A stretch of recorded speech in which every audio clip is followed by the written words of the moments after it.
Are you a weekend warrior? Do you feel the aches and pains after a weekend of tennis or biking?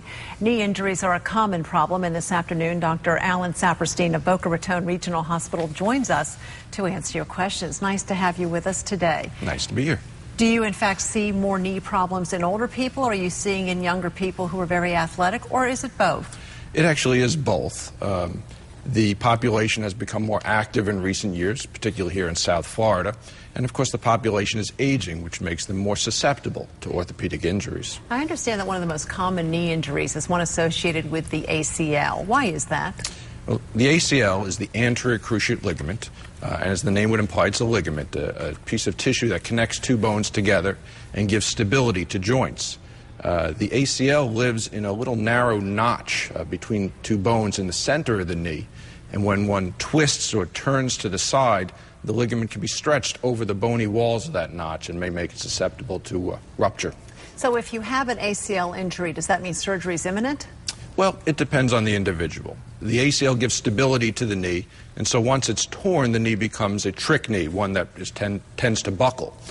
If one plans to engage in sports with twisting, turning, and jumping, like basketball, football, soccer, you really do need an ACL, so surgery is required in those individuals. So what other injuries, though, would an athlete have to be conscious of involving the knee besides the ACL problem? Well, one very common injury is meniscus injury. The menisci are two little cartilage spacers between the bones. They act as shock absorbers. And as one ages, they tend to wear out a little bit, and they can tear very easily.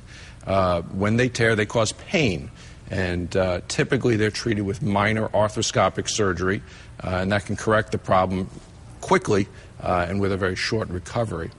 What types of sports? We always hear about knee injuries, and he blew out his knee on the football field, but what other sports are susceptible to knee injuries? Well, typically sports that involve twisting, turning, side-to-side motion. So soccer is very infamous for causing knee injuries. Basketball, volleyball, tennis.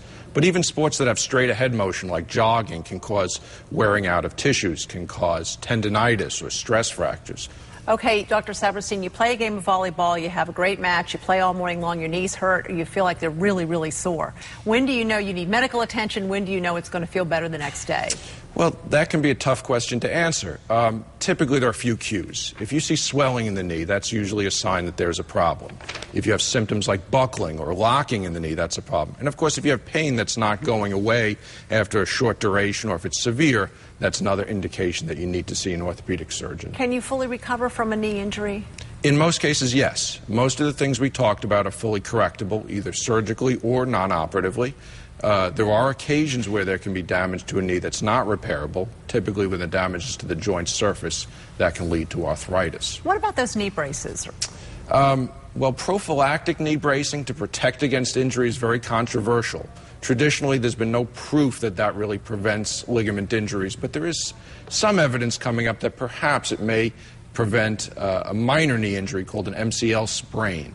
Oh, okay. So there may be some benefit to it. Thank you, Dr. Saperstein, for your time this afternoon. Boca Raton Regional Hospital sponsors our doctor and also underwrites our Ask the Doctor segment. We're back with more in just a moment.